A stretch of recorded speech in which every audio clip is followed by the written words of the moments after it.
নমস্কার। খবরের প্রথমেই দেখে নেব আজকের সংবাদ শিরোনাম। মমতা বন্দ্যোপাধ্যায় ফোন করেছিলেন, কি নির্দেশ এলো জানালেন কেষ্ট মণ্ডল। বলিউডে পা রেখেই বড় চ্যালেঞ্জ। জানেন মহাকুম্ভের ভাইরাল গার্ল মোনালিসার নায়ককে। ধমকের কাজ, আদালতে আরজিকর দুর্নীতি মামলার 100% নথি জমা দিল সিবিআই। খারাপ পারফরম্যান্সের জেরে ফেরত গেল 31 কোটি টাকা। প্রশ্নের মুখে ভাটপাড়া পুরসভা। বাইপাসে তরুণী খুন। চায়ের দোকানে ঝগড়া, ছুরি নিয়ে তেড়ে যায় নাবালক। নয়া তথ্য পুলিশের হাতে। অন্য ধর্মের ধর্মীয় নেতারা নন, সরস্বতী পুজো বন্ধ করতে চান মমতা নিজেই। বিজেপি নেতার কথাতে তোলপাড় বাংলা। মির্জু মলদ্বীপকে সাহায্য বৃদ্ধির ঘোষণা নির্মলার বাজেটে। কত টাকা বরাদ্দ হলো বাংলাদেশের জন্য জানুন বিস্তারিত খবরে। রাত পোহালেই সরস্বতী পুজো। আজ বৃষ্টি হবে বঙ্গে। রেলো আবহাওয়ার আপডেট জানুন বিস্তারিত। সংবাদ শিরোনামগুলো শুনছিলেন, এবার জানাবো পুরো সংবাদ। প্রতিদিন সঠিক খবর নিয়মিত শোনার জন্য সাবস্ক্রাইব করুন নববার্তা ইউটিউব চ্যানেলটিকে। আসছি বিস্তারিত খবরে। তিহার থেকে ফিরে এসেছেন অনুব্রত মণ্ডল। দিন কয়েক একটু চুপচাপ ছিলেন। এদিকে অনুব্রত জেলার ফেরার পর থেকেই বীরভূমের বিভিন্ন প্রান্তে নতুন করে দলের দ্বন্দ্ব মাথাচাড়া দিচ্ছিল। তবে সূত্রের খবর, ফের ক্ষমতার হ্রাস ফিরছে কেষ্ট মণ্ডলের হাতে। সংবাদ মাধ্যমে অনুব্রত মণ্ডল বলেছেন, মমতা বন্দ্যোপাধ্যায় ফোন করেছিলেন। অনুব্রত যখন তিহারে থাকতেন তখন বিরোধীরা নানা কটাক্ষ করতেন, তবে তার পাল্টাও দিতেন শাসকদলের নেতৃত্ব। এমনকি বীরভূমের বাঘ বলেও ডাকা হতো অনুব্রতকে। সেই অনুব্রত মণ্ডল ফিরে এসেছেন বীরভূমে। এদিকে অনুব্রত নিজেই দাবি করেছেন মমতা বন্দ্যোপাধ্যায় ফোন করেছিলেন তাকে।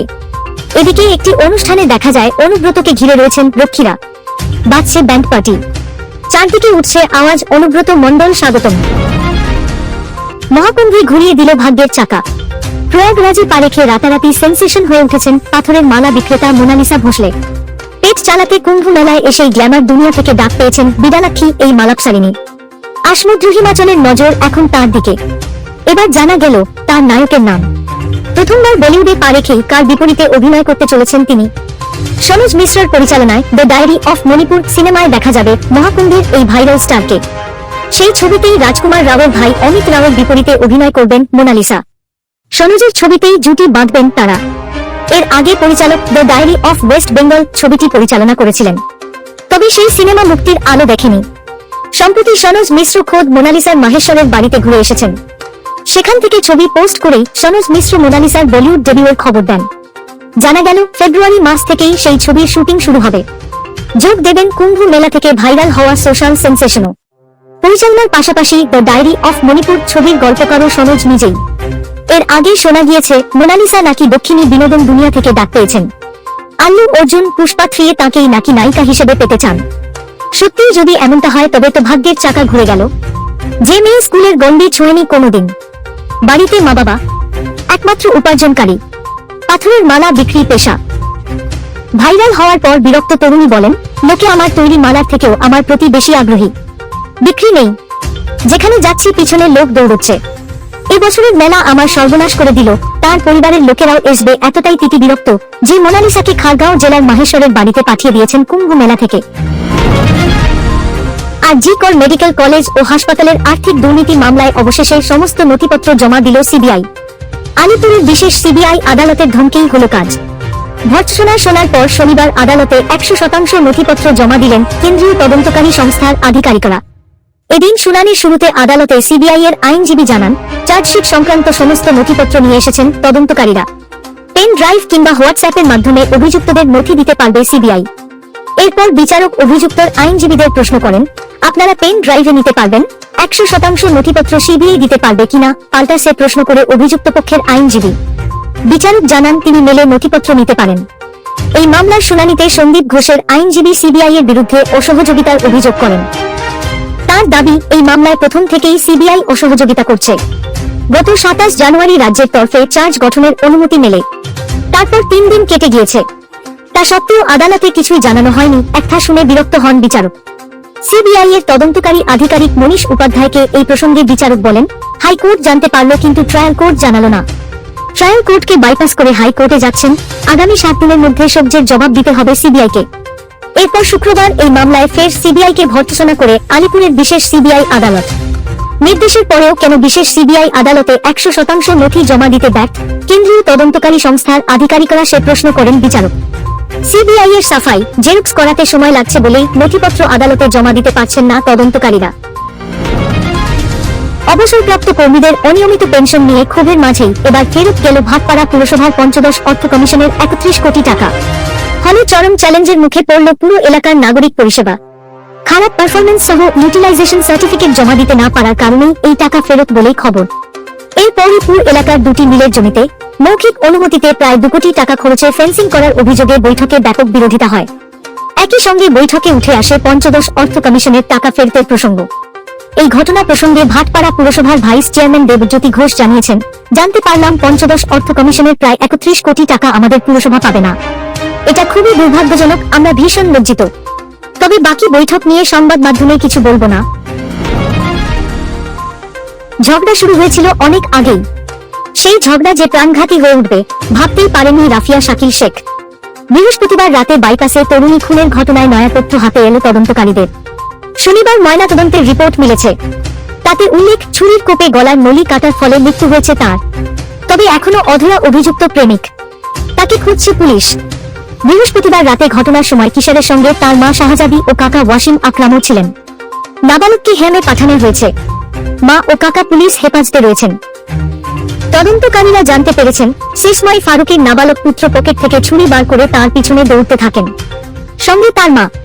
এই সুযোগে ফারুকি অন্যত্র পালিয়ে যান।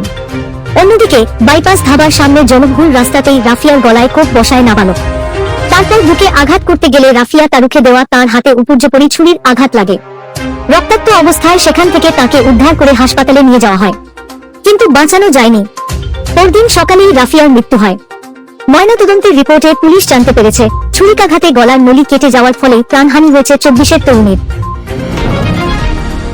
মমতা বন্দ্যোপাধ্যায়ের কলেজ বলে পরিচিত কলকাতার যোগেশচন্দ্র চৌধুরী লোকজেলে সরস্বতী পুজো করতে বাধা দেওয়ার অভিযোগ উঠেছে তৃণমূল নেতা সাব্বিরের বিরুদ্ধে। বৃহস্পতিবার সশস্ত্র পুলিশের পাহারায় সেখানে সরস্বতী পুজো আয়োজনের ব্যবস্থা করতে নির্দেশ দিয়েছে কলকাতা হাইকোর্ট। এই ঘটনায় চরম অস্বস্তিতে পড়েছে তৃণমূল। আর তারই মধ্যে শাসক দল ও মুখ্যমন্ত্রীকে তীব্র আক্রমণ করলেন রাজ্যের বিরোধী দলনেতা শুভেন্দু অধিকারী। তার দাবি, কোন ধর্মীয় নেতা নন, সরস্বতী পুজো বন্ধ করতে চান মমতা বন্দ্যোপাধ্যায়। এরপরই সরাসরি মমতা বন্দ্যোপাধ্যায়ের উদ্দেশ্যে আক্রমণ শানান বিরোধী দলনেতা। তিনি বলেন, এখানে অন্য ধর্মের যে ধর্মীয় নেতারা রয়েছেন তারা যতটা না সরস্বতী পুজো বন্ধ করতে চাইছেন, তার থেকে বেশি সরস্বতী পুজো বন্ধ করতে চাইছেন মমতা বন্দ্যোপাধ্যায় এবং তাঁর সরকার। গেরুয়া রঙের প্রতি ঘৃণা, জয় শ্রীরামকে অপশব্দ বলা, ভারত মাতা কি জয় বলা যাবে না, বিজেপিকে কর্মসূচি করতে দেওয়া যাবে না। মলদ্বীপের সঙ্গে কূটনৈতিক সম্পর্ক মসৃণ হচ্ছে, তার প্রভাবে কি পড়ল বাজেটে? মলদ্বীপের সাহায্যের পরিমাণ বৃদ্ধি করল ভারত। শনিবার 2025-26 অর্থবর্ষের বাজেট পেশ করার সময় সেই কথা ঘোষণা করেছেন কেন্দ্রীয় অর্থমন্ত্রী নির্মলা সীতারামন। 2024 সালে মলদ্বীপের উন্নয়নে সাহায্যের পরিমাণ কমিয়ে দিয়েছিল কেন্দ্রীয় সরকার। এবার সেই বরাদ্দ 28% বৃদ্ধি করা হলো। সম্পর্কে টানাপোড়েন তৈরি হলেও বাংলাদেশের বরাদ্দ একই রয়েছে, যদিও তা মলদ্বীপের থেকে পরিমাণে কম।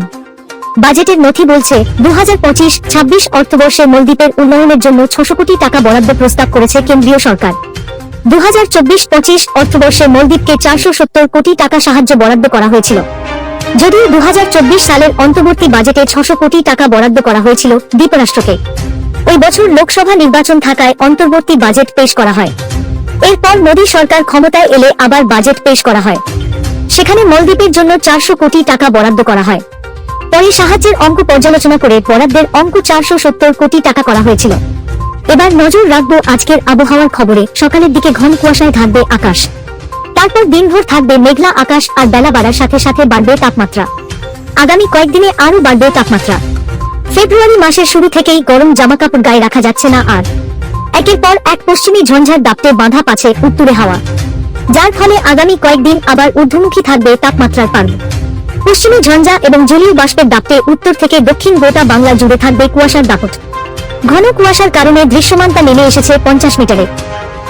কলকাতা সহ দক্ষিণবঙ্গের সব জেলাতে তাপমাত্রার পারদ রয়েছে স্বাভাবিকের উপরে।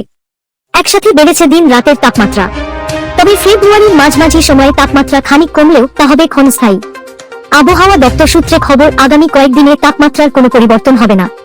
তবে দক্ষিণবঙ্গে আকাশ মেঘলা থাকলেও আপাত বৃষ্টির কোনো সম্ভাবনা নেই। কলকাতা, হাওড়া, হুগলি, উত্তর 24 পরগনা, দক্ষিণ 2-4 পরগনা, পূর্ব পশ্চিম মেদিনীপুর, ঝাড়গ্রাম, পুরুলিয়া, বাঁকুড়া, পূর্ব পশ্চিম বর্ধমান, বীরভূম, মুর্শিদাবাদ এবং নদিয়া জেলায় আগামী কয়েকদিন দক্ষিণবঙ্গে জুড়ে বিরাজ করবে শুকনো আবহাওয়া। অন্যদিকে শীতের বিদায় বেলাতেও ভালোই ঠান্ডা রয়েছে উত্তরবঙ্গে। এক ধাক্কায় অনেকটাই কমেছে শীতের স্পেল। কনকনে ঠান্ডার মধ্যেই বিরাট দাপট রয়েছে কুয়াশার। আবহাওয়া দপ্তর সূত্রে খবর, আগামী 5 দিনে উত্তরবঙ্গের জেলাগুলিতে তাপমাত্রা একই রকম থাকবে। ঘন কুয়াশার চাদর মুড়ি দিতে চলেছে উত্তরবঙ্গের প্রায় সব জেলা। পরবর্তী সংবাদ দেখার আমন্ত্রণ জানিয়ে এখনকার মতো শেষ করছি। ধন্যবাদ সবাইকে।